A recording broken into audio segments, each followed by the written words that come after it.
C'est l'histoire d'une femme prisonnière de son créateur. Oui, vous l'avez bien entendu, de son créateur. Son crime, être jeune, jolie et avoir envie d'ailleurs. Je cite, « Charles fut surpris de la blancheur de ses ongles.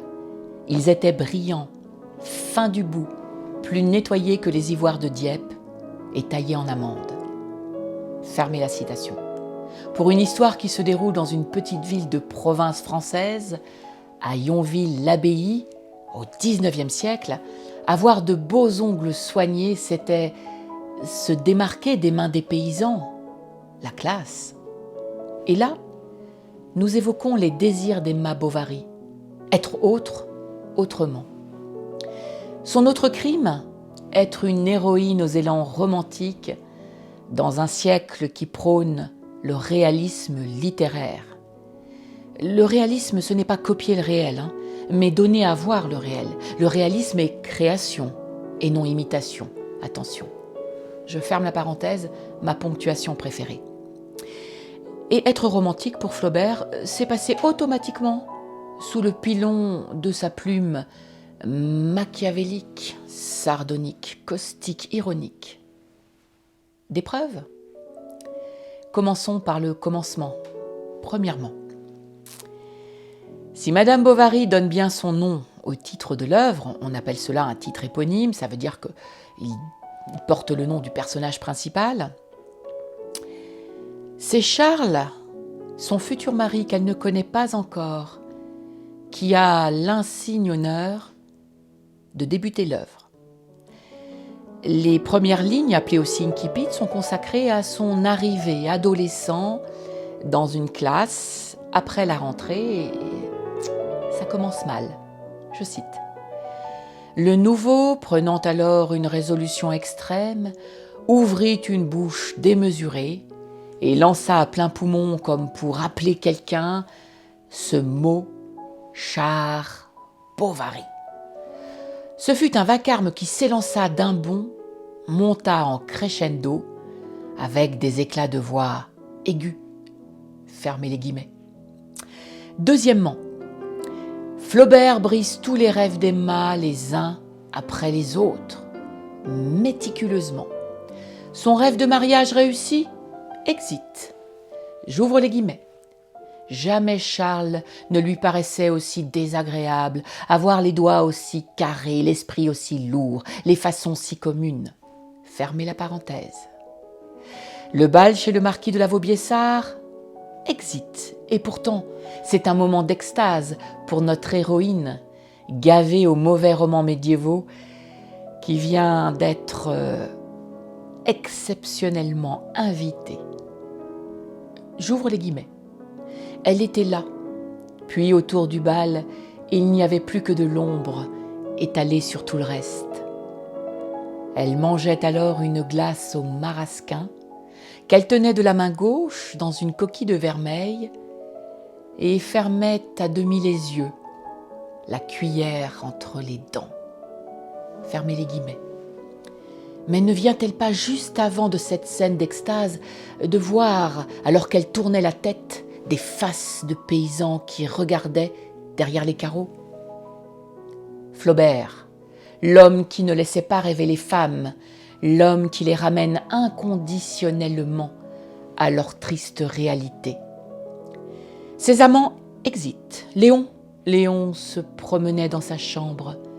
Il lui semblait étrange de voir cette belle robe de Nankin au milieu de toute cette misère. Sympathique. Rodolphe avait mis de longues bottes molles, se disant que sans doute elle n'en avait jamais vu de pareilles. En effet, Emma fut charmée de sa tournure lorsqu'il apparut sur le palier, avec son grand habit de velours et sa culotte de tricot blanc. Elle était prête, elle l'attendait. Fermez les guillemets. Cynique, hein ? Rien.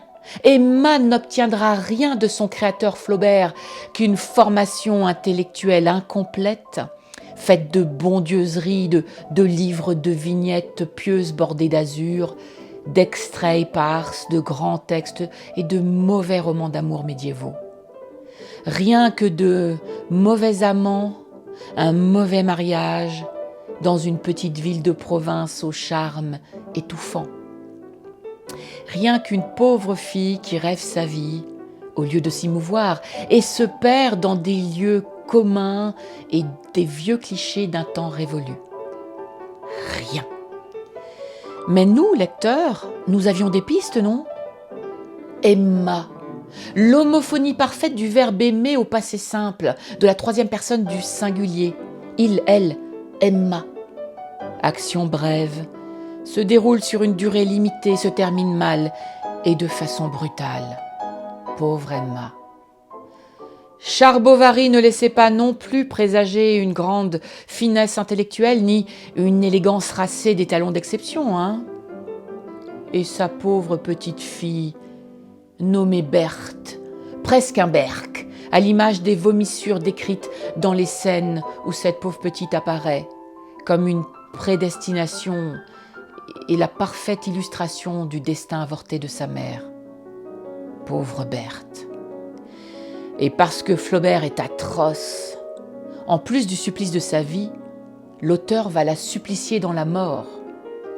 Emma va se suicider au poison, je cite. Ses pauvres mains se traînaient sur les draps, avec ce geste hideux et doux des agonisants qui semblent vouloir déjà se recouvrir du suaire.